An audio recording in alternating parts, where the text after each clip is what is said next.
কি কি দাও মূলাটা দেই। খবর দাও মূলা কি লিখে দাও আমাকে এলাকায় আমাকে পাশের বাড়ি এই মূলা খাওয়ালে তালাক হয়ে গেছে মানুষে খায় খাইলে পরিবেশ দূষণ হয় শব্দ দূষণ হয় মানুষে খায় গরুতে খায় আচ্ছা মূলা খান লাগবো না তো কচু শাক। না না না কোনো কচু শাক চলবে না কচু শাক খাবো কি লিখি আবার কি সমস্যা কি আমি কি তৃণমূলজি আচ্ছা কচু শাকও খান লাগবো না এই যে পালং শাক আনছে। কোনো চেঞ্জ নেই কি কবিরাজ বাড়ি এটা বুঝলাম না হ্যাঁ সব শাক সবজি কোনো আমিষের ব্যবস্থা নাই হ্যাঁ মাছ টাছ কোনো কিছু ব্যবস্থা করে না খালি কইতেছে এটা খাও ওটা খাও এটা খাও হ্যাঁ এই বিলে এই সমস্ত জিনিসপত্র খাইলে এলে কি আমার শরীরে বল হইবে জামাই বাবাজি আজকের মতো খাও আমি তো ভাবছি যে এইসব খাইলে তোমার শক্তি হইব এই লাগা এই আয়োজনগুলো আমি করছি আপনি আউগারি ভাবেন ঠিক লিখি আমার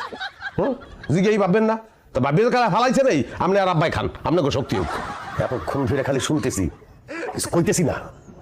ভাব খানা নবাব আইছে বাংলার নবাব এতই যদি নবাবি নিজে বাজার করে আনলেই তো পারবো নবাবে কোনোদিন বাজারে গেছে সিরাজদুল্লাহ বাজারে গেছে না টিপু সুলতান মাছ বাজারে গেছে কোন আপনি ইতিহাস